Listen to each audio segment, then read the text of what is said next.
All right. Hey, everybody.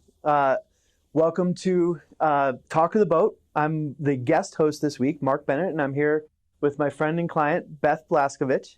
Beth has created a business called Peace of Mind Meditation. She also does piano teaching here in the Routt County. And Peace of Mind Meditation focuses on something called neurosculpting through a 5-step meditation process. Beth, thanks for coming along and joining us on the show today. Thank you for having me. Yeah, I'm excited to talk about it. Yeah, well, it's good. It's always fun to have something new. We talked a little bit about before we got on the podcast, but tell us how you came about discovering the neuroplasticity and the meditation, the neurosculpting meditation. Where did you learn about that, and what got you interested in the first place? Wow, actually, I suffered a TBI on the mountain when I was skiing in 2008. And I had a lot of issues resulting from that, including chronic migraines, some speech delays, and I also had a lot of post-traumatic stress from it. So I was having to explore different options to move through that situation. And I was a part of an artist and music community and found my dear friend Lisa Wimberger, who started the Neurosculpting Institute. And I started taking on this practice of meditation to repattern a lot of the trauma that had resulted from the skiing accident. Okay. Like most of us, a lifelong skier, and not being on the mountain was not an option. And so these were really actionable steps, tangible tools that got me through that post-traumatic stress and through a lot of the held contractions that I had from that injury.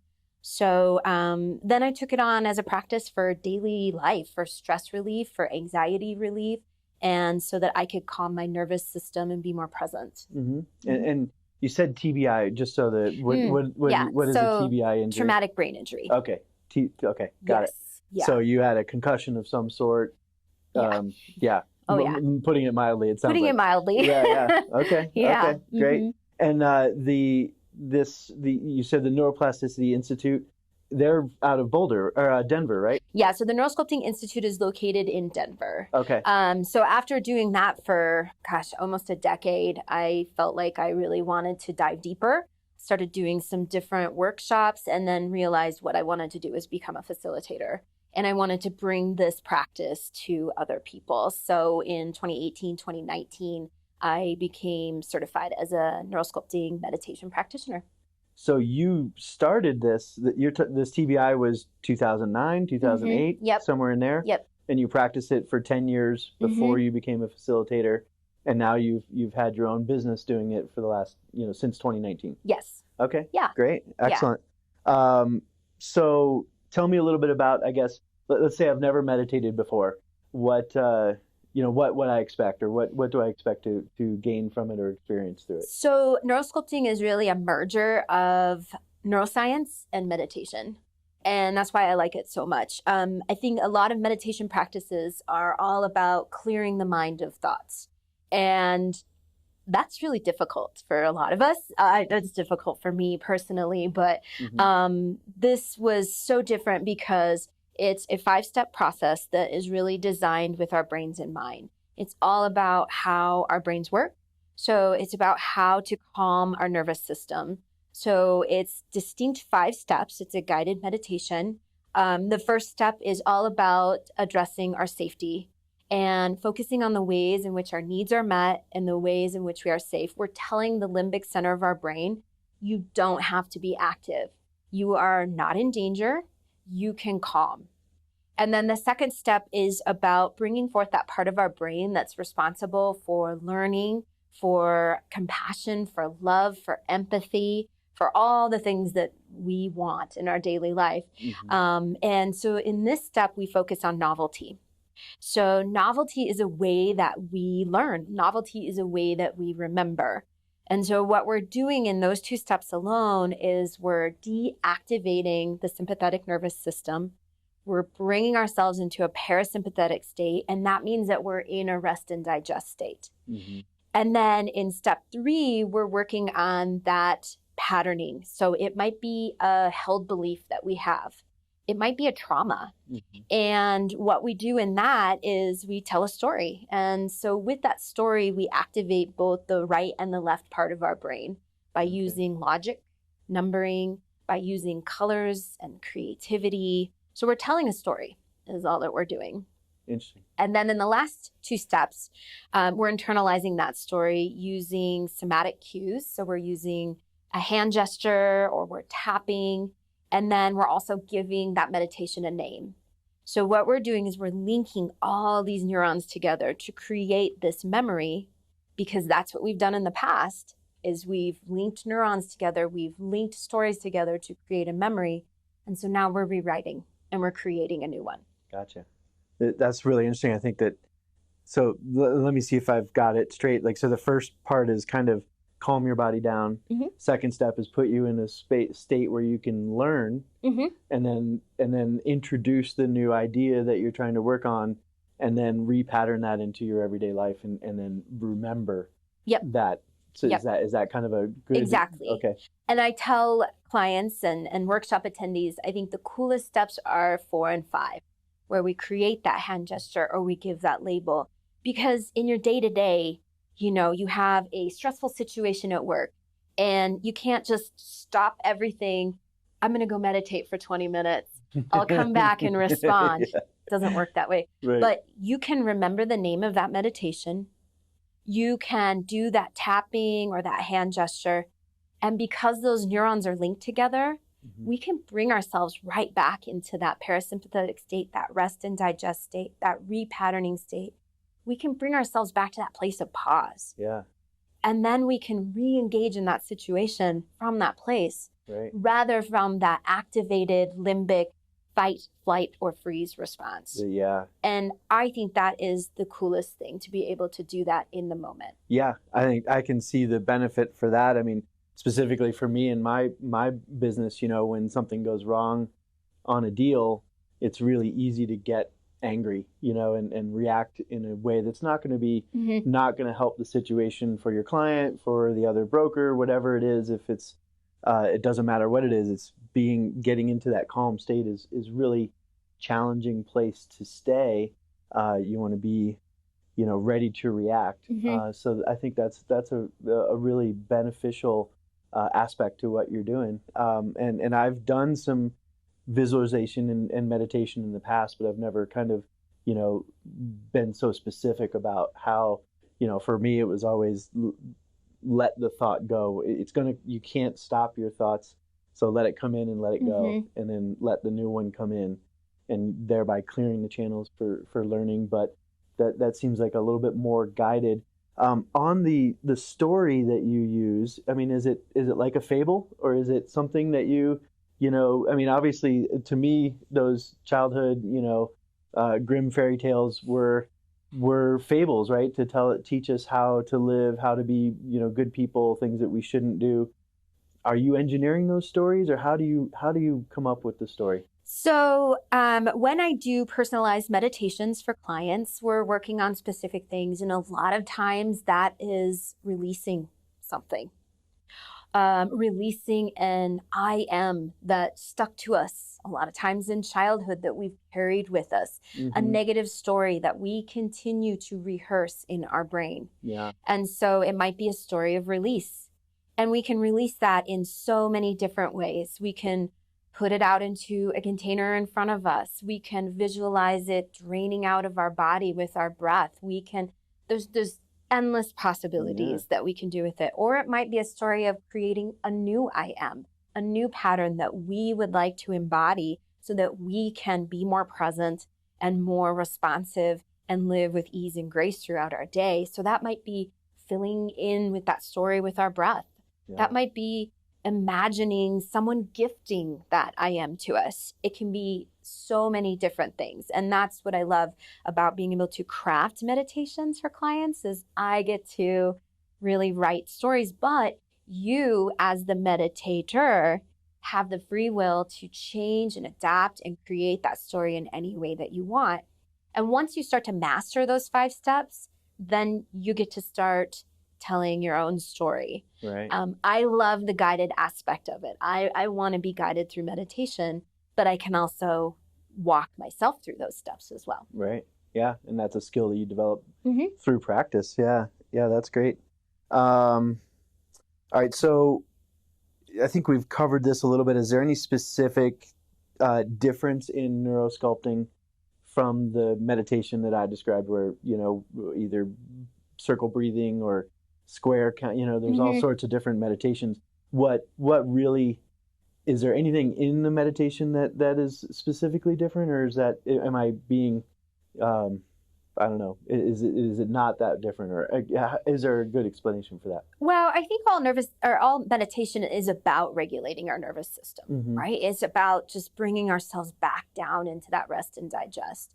But like I said, I think that neurosculpting is so different because it's really looking to the fact that when we are learning or when we're having an impactful moment, which is either based in fear or novelty, we're mapping that into our brains. And so what we're trying to do with all of this is remap, retell a story, recreate those neurons. Yeah. So this is all based in neuroplasticity.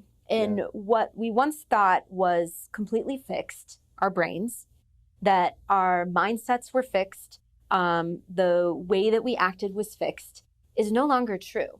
Our brains are growing and decaying in gray matter all day, every day, all the way into our senior years and all the way until death. And so we know that we can change these thought patterns. Yeah. We have the ability to grow positive thought patterns by activating those and practicing those. And we have the ability to decay those negative ones by disengaging from them, by not having them be our go-to response. Yeah. Is there anything that you do to help people identify those places that they need, that they need to work on? Because a lot of this rings true to me. Like, for my personal growth and experience has been trying to look at myself and figure out what are those negative aspects? Why don't I listen to people? Why, whatever it was, why do I get angry when, certain things happen?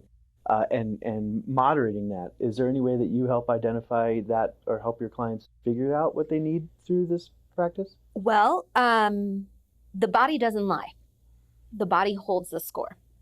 So having people check in with their bodies. The mind is going to tell you one thing. The brain is going to tell you one thing. And what the brain tells you sometimes isn't always the truth. Yeah. Right? But the body will tell you the truth.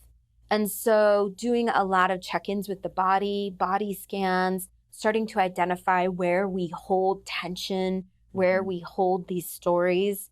And then I think, with clients, this starts to organically manifest as well. Okay. Okay. Let's see here. So let's see.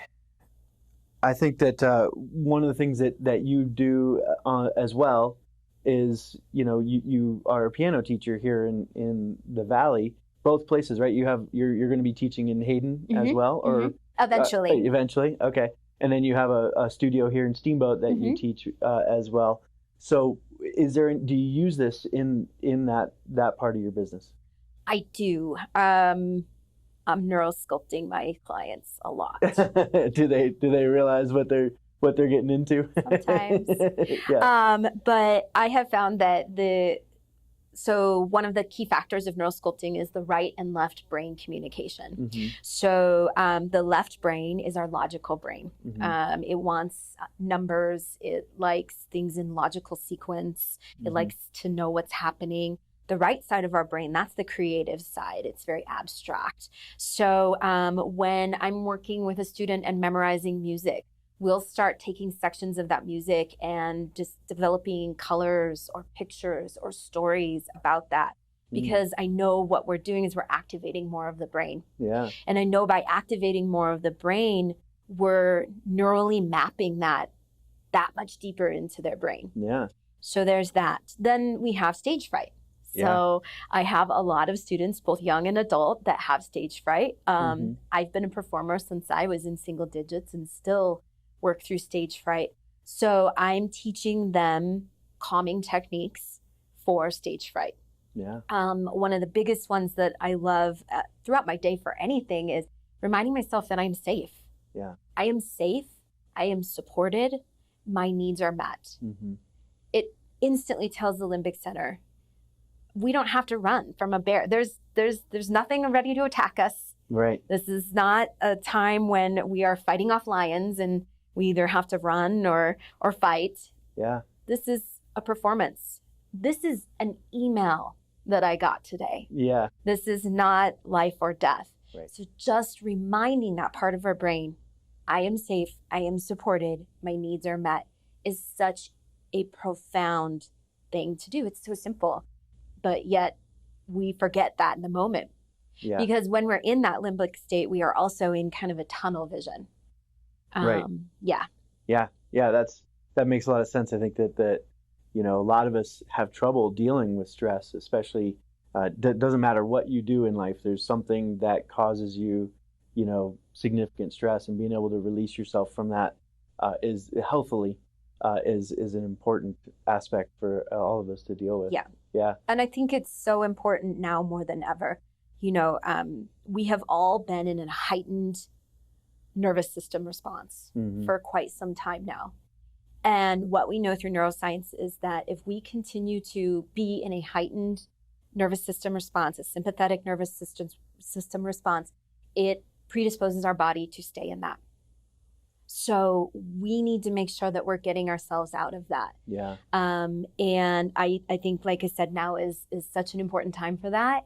Right. I wish that we could get this into the schools and have children from an early age understanding how to regulate their nervous system. Yeah. There's a lot of stress that comes from the outside world right now, whether it's the news that we're reading, the work that we're doing, driving around, everywhere.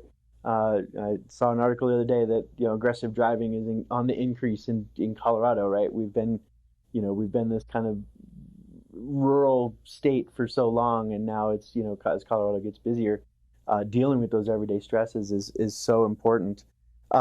What's some real easy, actionable advice that you can provide our listeners today to reduce the stress and calm their nervous system? So, as I said before, just reminding yourself in those moments, I am safe, I am supported, my needs are met. It's huge. Yeah. I challenge everyone to try that. It really has a great impact. Another one is, believe it or not, shaking. So if we're in a stress response, shaking it out.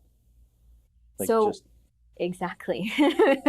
A big, vigorous shake. Okay. So, 20, 30 seconds. Wow. If you can. Okay. Yeah. So the reason being, when we activate the limbic center and we're in a stress state, we instantly pump cortisol and adrenaline into our body. Mm-hmm. So we are activating ourselves for fight or flight.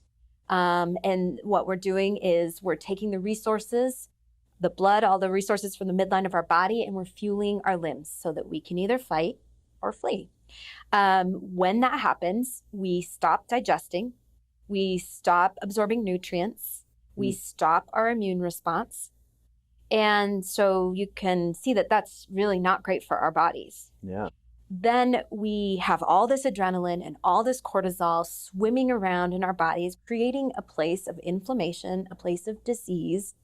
So what do we need to do? We need to get that out. Mm-hmm. And by shaking, we are actually releasing the cortisol and adrenaline that we have built up from that stress response. Wow. Yeah, that's fascinating. Obviously you told us how you got exposed to this.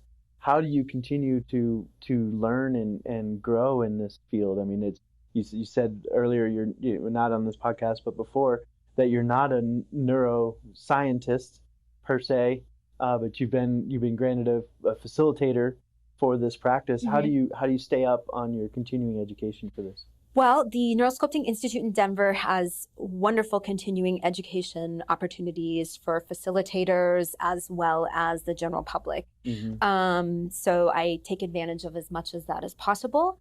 But on my own, my reading list consists of mindset coaching books, mm-hmm. brain hacking books. My Instagram is a lot of neurohacking sites and things like that. I am just always reading as much as I possibly can. I think it's one of the most fascinating things that I have discovered, and I can't get enough of it. Yeah. For both myself and for my clients. And you mentioned something there, coaching too. You're doing some coaching as well. Yeah. And tell us a little bit about that too. So I have private clients. We meet weekly, and I develop personalized meditations for them. And I share with them ideas on how to develop habits. So that's another thing I do a lot of research on, is habit forming. So what we want to do is develop a regular practice of breath work, a regular practice of meditation.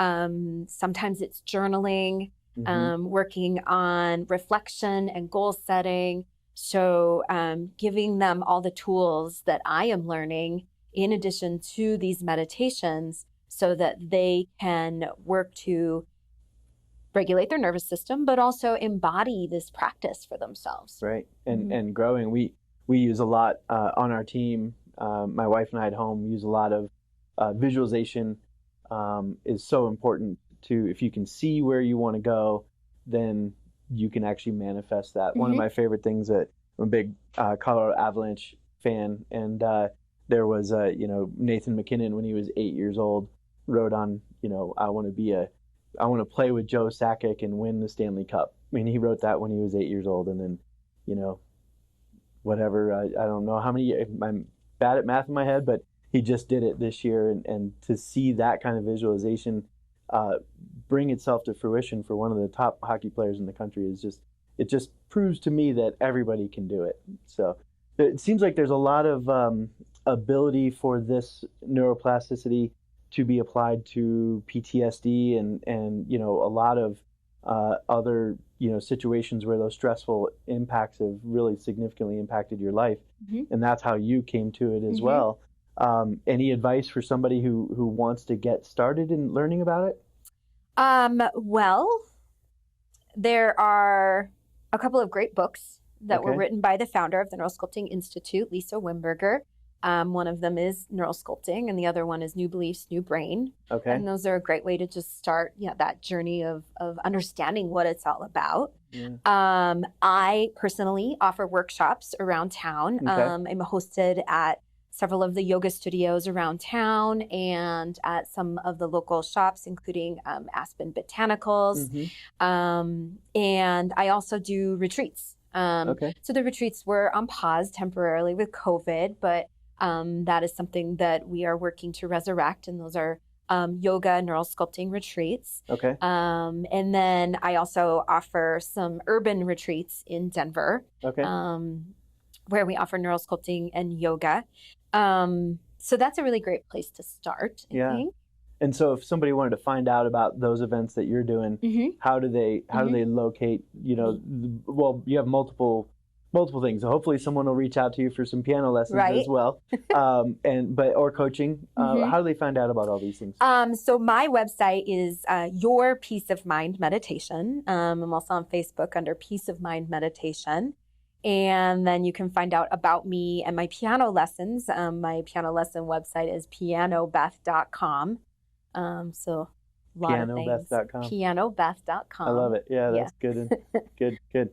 Awesome. Well, do you have any specific, you said do you have any planned events right now, or you're working on getting those set up? So in Denver, we are doing an urban wellness retreat, and that is located in Rhino at the New Conscious venue, and that's going to be Sunday, September 18th. And that's going to be a yoga meditation event. We're going to have vendors, music, food, drinks, all of that. So we do have that planned. And since we're getting into fall, and things aren't so crazy busy in Steamboat, I'm going to be booking some workshops at some of the yoga studios in town and getting those going. So I will be updating my website and my Facebook page to include those events. Great. Well, anything that you want to add to the podcast while we're here? Did we miss anything? I think we covered a lot today. Yeah, I think so too. Yeah. Well, I really appreciate you coming on with me, Beth. It's always a pleasure to see you, and hopefully this will be a great new venture as it continues to grow for you. Oh, thank you so much for having me. I really appreciate it. Yeah, thank you. Yeah. Thank you so much for joining us for another episode of Talk of the Boat. If you enjoy this content, please subscribe on whatever platform you're viewing, like, and share with somebody else you think might enjoy it. We'd really appreciate that. Also, if you have any real estate related questions that you'd like us to answer on the air, please send those to us by email, text, or direct message. And as always, if you have any real estate questions or needs that we can help you with, please reach out. Thank you.